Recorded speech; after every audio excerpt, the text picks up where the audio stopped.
Welcome to the D6 Family Ministry Podcast, a place where ideas, principles, and personalities come together to give you a ministry advantage that empowers the church and home.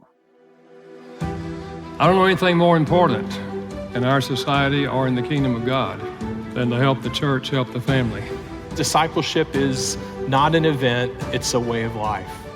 And one day it just hit me that discipleship at home was not about doing more.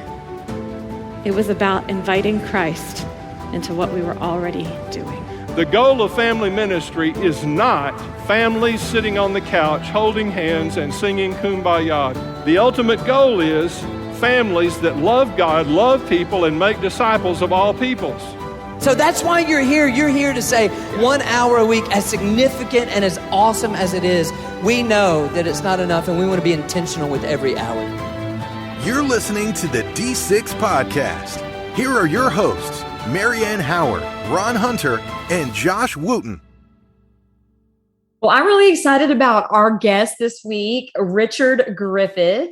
And we are, he mentions the place that he disciples, that one of his favorite places to disciple as he's, investing in the next generation is Waffle House, which is one of my favorite places to go. And so I've got a two-part question. The first one is, how do you order your hash browns at Waffle House? Because it's a thing. And then second is, what is the most unorthodox discipleship location that you've practiced in your time of discipling others? Oh man, I'll give the hash brown. I need to think on the most unorthodox. That one's a tough question. Man, I'm pretty simple with mine. I'm smothered and covered, but I usually ask them to do them a little crispy. I don't want raw onions. I don't want my onions crunchy.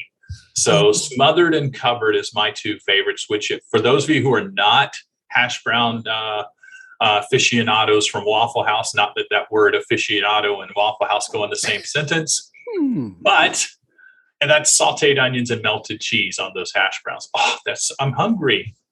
What about you, Josh? I'm going scattered, smothered, covered, and peppered. Ooh. I like the onions and the cheese, and then add some jalapenos up on that to just bring it in all of its glory. What are all of the options? Ron, will you read all of the options for how you can order your hash brown? Yeah, knowing this question was coming, I had to pull this up. So I don't know this off the top of my head. I'm just going to read this. And by the way, I want you to know that the first two, they say on the menu, I don't know how old the menu I'm looking at online here is, it's 45 cents each and then 40 cents thereafter. For some of you, you've got $10 hash browns coming here if you layer all this stuff up.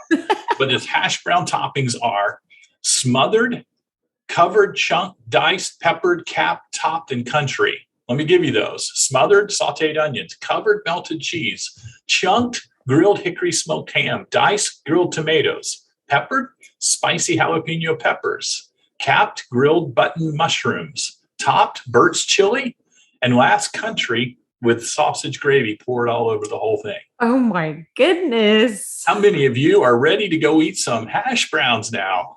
I tell you what, if you are listening to the podcast and you follow us on Instagram, I would love for you guys to drop in the comments, how do you order your hash browns? I really want to see what combinations we have out there. and I forgot, you can double your order and triple your order on the number of hash browns you order on this. Oh my goodness. Yes. Okay, we're all going to Waffle House right now. Meet us there. We're taking this podcast to the Waffle House right now. I'm going to call John Forrest and see if we can pitch this idea, and we'll just make it a weekly subject where we go to Waffle House and try different combinations of hash browns. I think I could get him on that with me. Hey, here's a funny. When my kids were really, really small, we did Waffle House a good bit, but they couldn't pronounce the W, so they called it the Awful House. Oh, but they love. Can we go to the Awful House? They love it.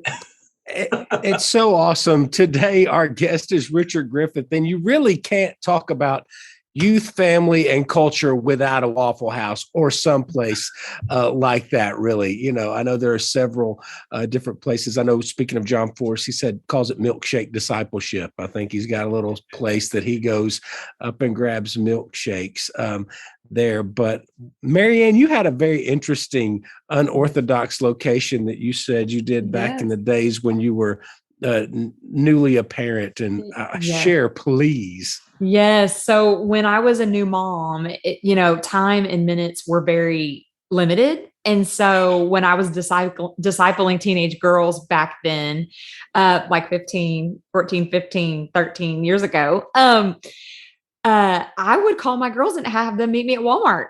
And we would disciple up and down the aisles. Milk aisle. There is a lot to cover about walking with Jesus. This is true life on life discipleship. That's how I was actually discipled. The woman that discipled me, she would invite me to meet her over at the grocery store, and I met her, and she would pour into me. I mean, we would handle sin, we would handle forgiveness, and we would handle repentance, and we would be checking out. In youth ministry, it's just your presence is the present. That's the way you do it. You know, that's what Jesus said. Come follow me, not let me sign you up for a class or anything. He just says, come follow me and watch how I do life. And let's talk about it. You said the grocery store. The first thing that came to my head was the vineyard that he came along, when he was teaching the disciples, hey, I'm the branch, or I'm the vine, and apart from me, you can grow nothing. But like, you're in the milk aisle. And I know that you were able to find things in each aisle to be able to point those girls to Jesus. And I just think it's a beautiful, beautiful thing. And Richard Griffith has a lot of wisdom to share with us today. A very educated man, a part of Young Life and Mission Discovery, has his doctorate. But if you want to learn about youth, family, and culture, I suggest you tune in and get comfortable, and we'll see you on the other side of this interview, and enjoy it.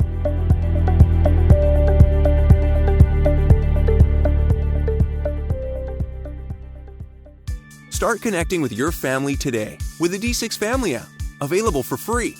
Based on Deuteronomy 6, D6 is the leading voice in family ministry. Scripture teaches that parents are the primary disciplers of their children. The D6 Family app delivers resources that are updated weekly and designed to equip you for generational discipleship. Resources include family fun questions, weekly splinks, parent pages, family fun nights, foundational talks, the D6 podcast, and more. Connecting with your family has never been this easy or fun. Download the D6 Family app today.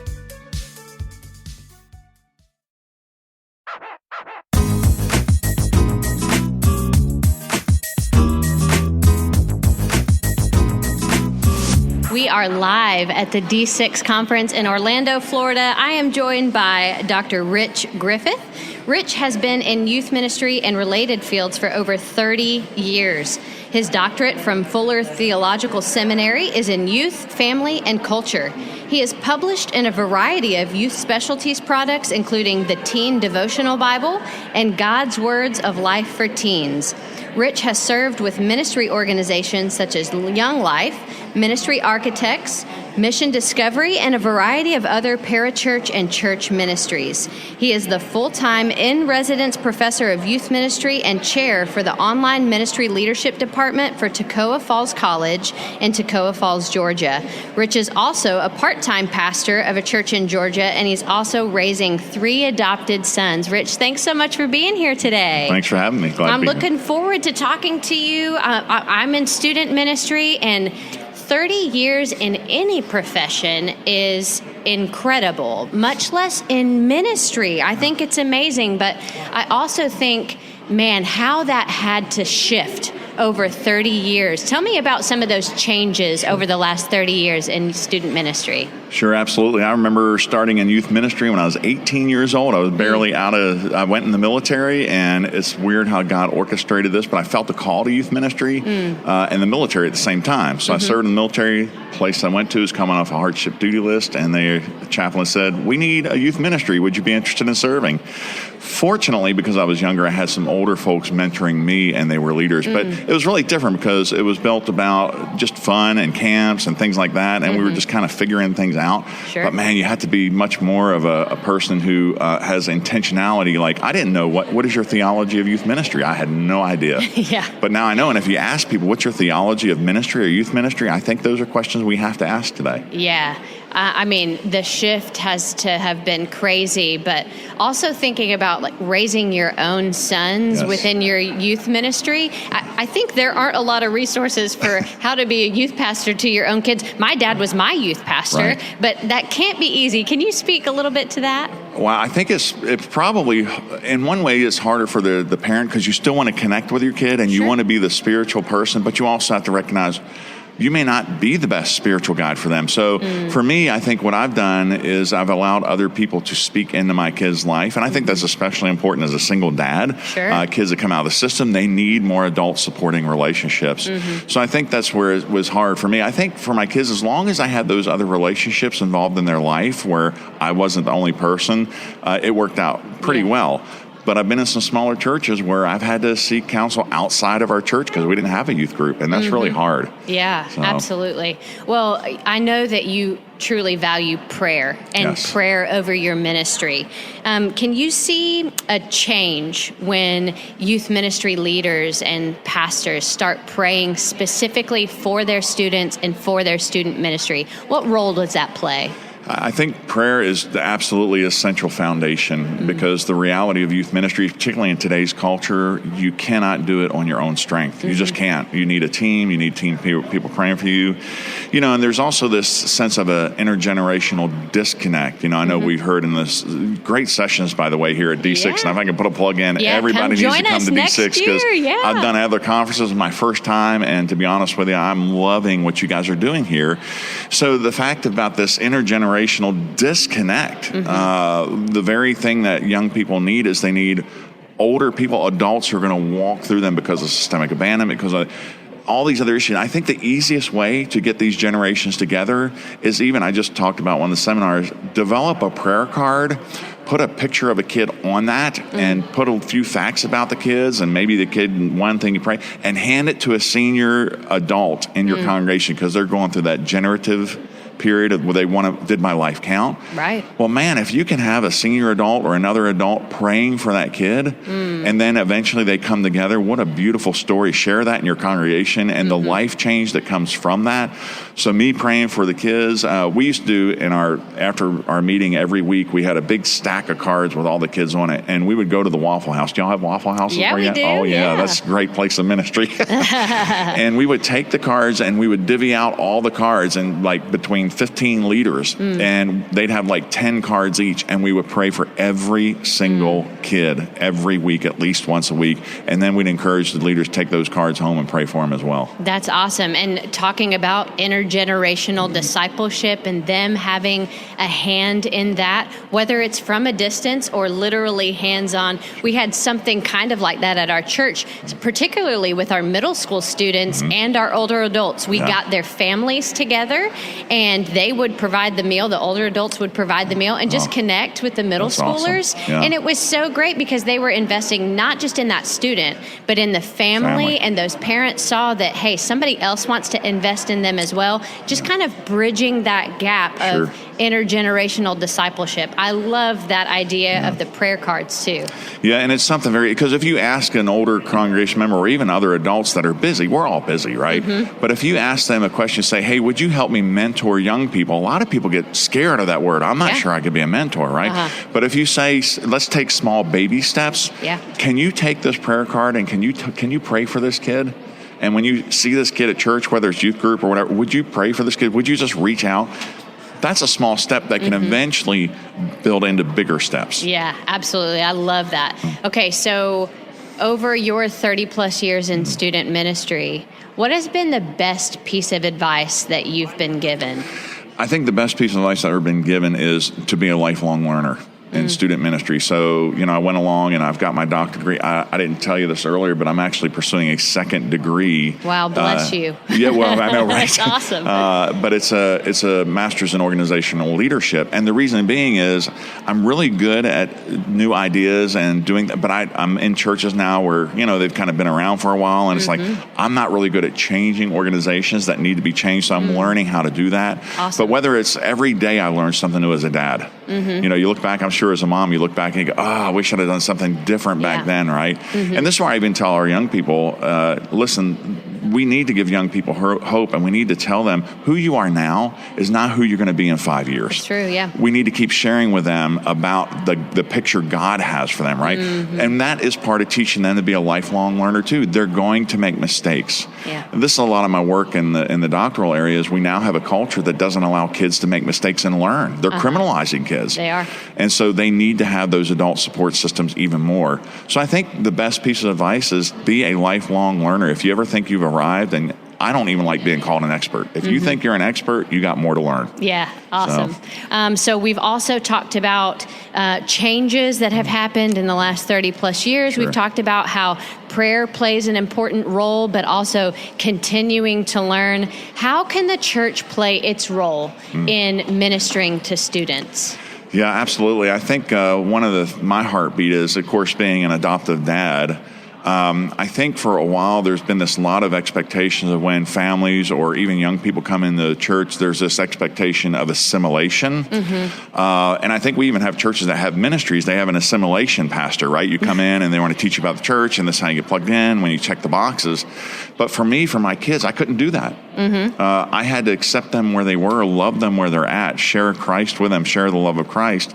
And I think the biggest change in my mind is, how do we adopt kids into the family of God? That is different than what we used to do, 30 years ago. It was just about the programs and this kind of thing. And really that's where we developed the one-eared Mickey Mouse, right? So we wanted to get young people and share the gospel with them, but we separated them from families. And they're still separated from families in some sense. And now if they don't check our boxes, the systemic abandonment Chap Clark talks about, if they don't check our boxes, we're not adopting them. And that's very heartbreaking, because there are kids not only need to be adopted literally, but there are kids who need to be adopted spiritually. Sure.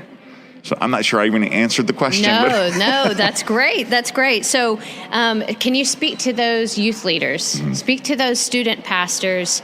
What are some resources, some tools that they need to make sure that they have in their arsenal, in their toolbox as they're approaching student ministry and the next 30 years of changing that's going to be happening? Yeah, it's funny. At the college where I teach, I'm trying to tell folks that I don't want to prepare them for youth ministry now. I want to prepare them for youth ministry for the next 15, 20 years, right? Hopefully they'll be in it longer than I have been. So I really think, again, you got to keep learning, because culture is now changing. The rapidity of changing culture, the new generation gap is every 5 years, because it's being driven by technology. It seems so much faster than that, but I see doesn't it? 5 years. And you have kids probably digital device. It's like the amount of information they can get, even if it's bad information. Right. So another tool is trying to help the youth pastors need to help young people and their families. They need to be in this together. That not all technology is bad, right? It has its good purposes, but they need to learn tools about, okay, well, how do I help train parents to put the phone down, engage with their kids, right? And stop having the texting syndrome, right? That's going on, and be intentional about discipling your kids. So I think that's the tool, is always learning how generation gaps are existing, and then figuring out how to connect those folks. So really, I guess the best thing I could say again is the same advice I was given: be a lifelong learner, because it's going to change. And who you were as a youth pastor 5 years ago is not going to be who you are 5 years from now, Yeah, that's so true. I think that's the other thing. Tools I would say too, and again, I hate to toot the horn of D6. This is my first time. You guys aren't paying me to do this or anything like that. No. But I'm telling you, I love the D6 curriculum because it does incorporate the whole family. And I want to add to this a little bit too. Please do. Because even if you have, I was a youth that wasn't born and raised in the church. Somebody adopted me. And so I think even the curriculum that D6 puts out and teaches family values, godly family values, you got to have those tools as a youth pastor. You can't just wing it. You can't just go in and say, I'm going to give no, you need to be prepared. You need to prepare your leaders. So don't be afraid to ask for help. Awesome. Well, thank you so much for joining us today. We appreciate all of your insights. And I just want to say thank you so much for your service to the Lord. Like I said earlier, 30 years in any profession, but you have chosen to pour into generations of students. So thank you so much for being here today. Thank you. God bless.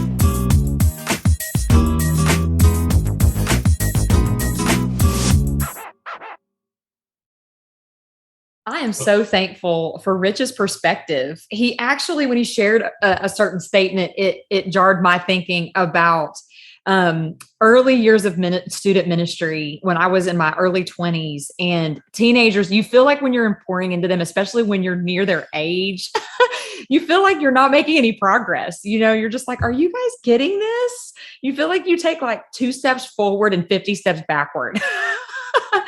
Yes. And he said something so profound, and it's something that I'm constantly talking about.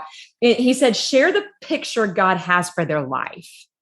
And years ago, I will never forget thinking about the individual's life as a painting. And I like to call this my Bob Ross effect. And Josh, you know where I'm going with this, because you and I've talked about this, and Lena and I, that's a code word in our conversations. It's the Bob Ross effect. And here's the thing about Bob Ross. When you start the 30 minutes, he's putting things on the canvas and you're like, what is he doing? Happy little trees and, what is this? But by the end of the show, it is this incredible masterpiece. And I think we've got to be careful that we're always looking at the picture God wants to paint in somebody's life. And that is a powerful thing to consider as a mentor and a disciple maker, is getting to speak into the picture that God wants to paint, not maybe necessarily what's on the canvas at the moment. Very well said. When we're thinking about people, and especially when we get frustrated with people, I'll just say it that way because that's inevitable.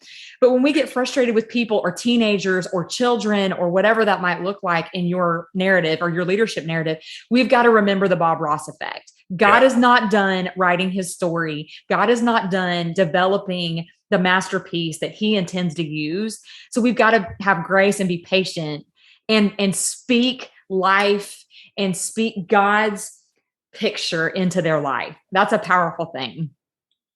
So, Rich said to the young people and to even youth leaders, he said, who you are today is not who you'll be in 5 years. Apply what Marianne just said with the Bob Ross effect going. It may feel scattered. You may even feel like you got it all together. My limited lifespan, when I look back and see what I was doing 5 years ago, I'm like, wow, did I really think that was good? And we're going to develop, or we're going to, what's the opposite of that? Unravel, I love his lifelong learner. And we apply that to the Bob Ross effect that Marianne just challenged us with. Let's have a picture in mind of where we're going. And even though it's not making sense, let's be intentional about heading in that direction. You talk about pictures, when he was talking about in development, it's kind of funny. My mind went to that comment that he made, about the prayer cards to develop, and having a student's picture on that prayer card and having, senior adult ministry pray for them, that intergenerational discipleship. And that's a very powerful tool when you put a face to a prayer. And so often we use it for things like Compassion International and these other areas. But, so often we look outside and sometimes we forget to see the forest for the trees, that we have people in our own ministry that we can adopt that same truth to, because I think that's a powerful tool that I'm like, okay, I want to do that. I want to have that adoption thing, just as God adopts us into his family, we can paint that picture with us, seniors or whoever, other people adopting students within our church families, and then praying for them and welcome them. And then when they see them on Sunday morning, they know them. And that student likewise knows somebody is praying for them on the other side of, on the other side of town or wherever they may be, that they know that they've got a church family that loves them. Yeah.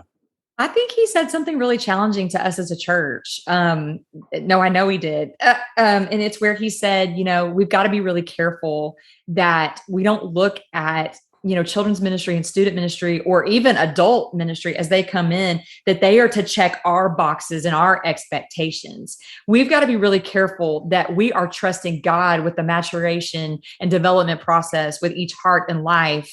That's the unique, that goes back to the Bob Ross effect and the power of the Bob Ross effect, because God knows the picture he wants to paint through each individual life, and everybody's canvas looks different. Everybody's trees look different. And we've got to be really careful that we don't put expectations on teenagers and children and even, young adults to look a certain way. We need to say, oh my goodness, I love who God is making you to be. I want you into my community. I invite you into my community. I value your perspective. You think about who we were and what was on the canvas in our 20s and what's on the canvas now. It's very different. Yeah, it is. This is a conversation I think everybody wishes they had a Richard Griffith, that they could meet at Waffle House and just, okay, here's my situation, and let him talk to you about connecting the generations, being intentional, affirming, that lifelong learning and getting better. I'm so thankful, Rich, for your wisdom in all of these areas. Thank you for, you're right. You got a chance to be at D6 last year. Will not be your last year. Thank you for that promotion. It's ministry leaders like you that we passionately come to work and hope to serve every single day. So thank you for that. Let me say to our listeners out there, if you want to be a part of supporting what we're doing, we call this our Hero program, D6 Hero. We realized about a year and a half ago that we were doing some incredible ministry that we typically don't tell people about. That is an overflow because people are buying curriculum from us. They buy books from us. They attend our conferences. And we're out there supporting translations of our books into other countries where we really don't realize any profit from that whatsoever. But we do that to support the D6 family concepts on a global scale, because God has opened up that door in ways we never imagined. Conferences around the world, we didn't go seeking those. They came and sought us out. And helping chaplains, providing free curriculum for our chaplains and church planters and so forth and so on. There's so many different areas that we're helping, from leadership development that we have just owned and have paid for. And we're having people come alongside us now going, hey, we'd like to help you do more. And if you'd like to be one of those heroes, just go to d6hero.com. And maybe there's an area you want to just contribute something on a monthly basis, or maybe a one-time gift. Rich was so good at saying how great things are going for D6. Why don't you pause and go, hey, I want to be a partner with you and help make this happen. And we will send you updates and more details than what we typically share with the public. We'll let you be one of the insiders and give you that inside track. Thank you for listening. Thank you for being part of the D6 family. Thanks, Rich, for really being that unassuming expert in the way that you are. Next week, when we come back, we're going to be talking with Donnie Thadden, quite an experienced staff member at a very large church who thinks on a level that will help everyone. You do not want to miss Donnie Thadden next week.